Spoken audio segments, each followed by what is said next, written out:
नमस्ते बच्चों। जैसा कि हमने जयशंकर प्रसाद के पाठ में हमने आधा पाठ पढ़ लिया था। पहले मैं किसी कारणवश आ नहीं पाई थी, लेकिन अब हम अपनी स्टडी को कंटिन्यू रखेंगे और उसमें नेक्स्ट जो पार्ट अपना बचा हुआ है उसको आज हम पढ़ते हैं।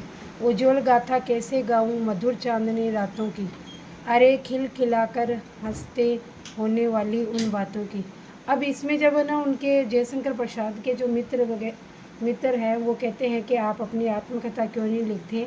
तो वो अपने जीवन की जो व्यथाएँ हैं, जो स्मृतियाँ हैं, उनको साझा करते हुए कहते हैं कि उज्ज्वल गाथा, उज्ज्वल यानी प्रकाश से युक्त जो कहानी है उनकी, मधुर चांदनी रातों के, अर्थात ये अपनी प्रिय के बारे में बताना चाह रहे हैं और बता रहे हैं कि उनके साथ जो उन्होंने जीवन जिया था, उन्होंने जो उनके साथ मतलब जीवन जिया था, दिन और रात व्यतीत किए थे, उनकी जो उज्ज्वल गाथा है वो मैं कैसे बताऊं, और मधुर जो चांदनी रातों उन्होंने व्यतीत की थी उनके साथ में, वो भी मैं तुम्हें कैसे बताऊं या उनको कैसे गा करके तुम्हें बताऊं।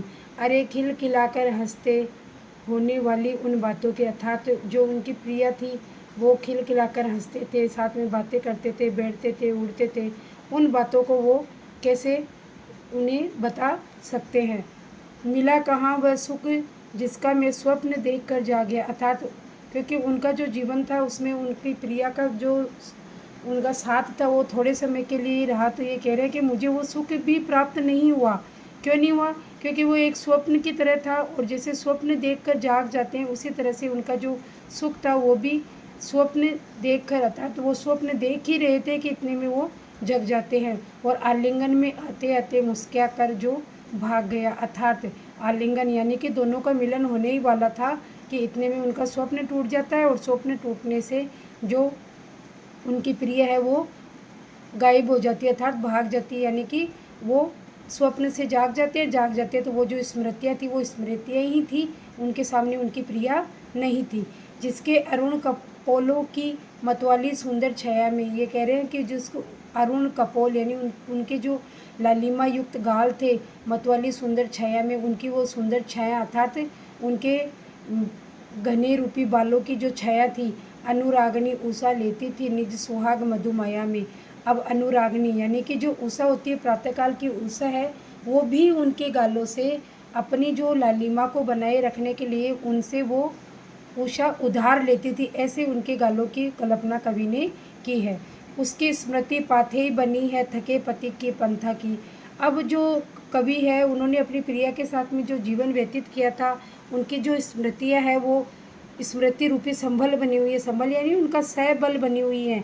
और थके पति की पंथा के तहत जो राह से थका हुआ जो राहगीर होता है और उनके लिए जो एक संभल का कार्य करता है, वो कार्य कौन कर रही हैं? जयशंकर प्रसाद के लिए, कवि के लिए कौन कर रही हैं? उनकी स्मृतियाँ कर रही हैं जो उन्होंने अपनी प्रिया के साथ में व्यतीत की थी।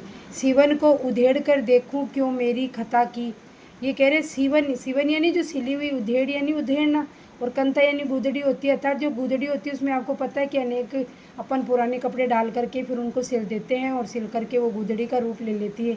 ऐसे ही कवि का जो जीवन है, तो उनके जीवन रूपी जो उनकी प्रिया के साथ में जो बिताई हुई स्मृतियाँ हैं, उन्होंने उसकी कल्पना किससे की है?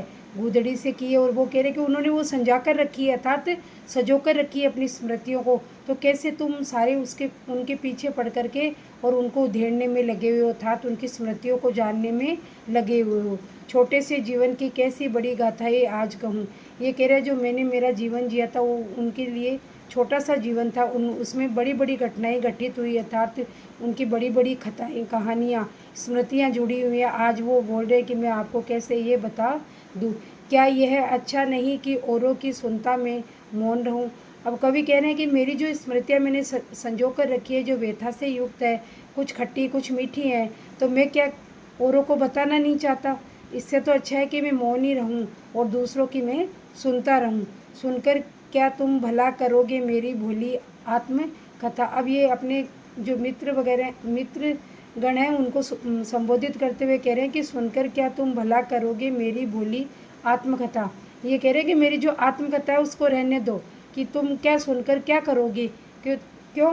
क्योंकि तुम तो ना उसका मजाक ही बनाओगे, लेकिन जयशंकर प्रसाद के लिए वो बहुत ही मायने रखती है, बहुत श्रेष्ठतम उनके जीवन के अंदर स्थान रखती है। तो वो कह रहे हैं कि मेरी जो आत्मकथा है मैं किसी को बताना नहीं चाहता, उनको मेरी स्मृतियों को मैं मेरे जीवन में संजो कर रखना चाहता हूँ।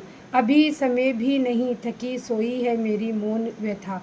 ये कह रहे हैं कि अभी समय भी नहीं है और अर्थात मैं मेरी जो मौन व्यथा है, मेरी जो वेदनाएं हैं, वेदना रूपी जो स्मृतियाँ हैं मेरी प्रिया के साथ बिताई हुई, उनको मैं किसी को बताना नहीं चाहता।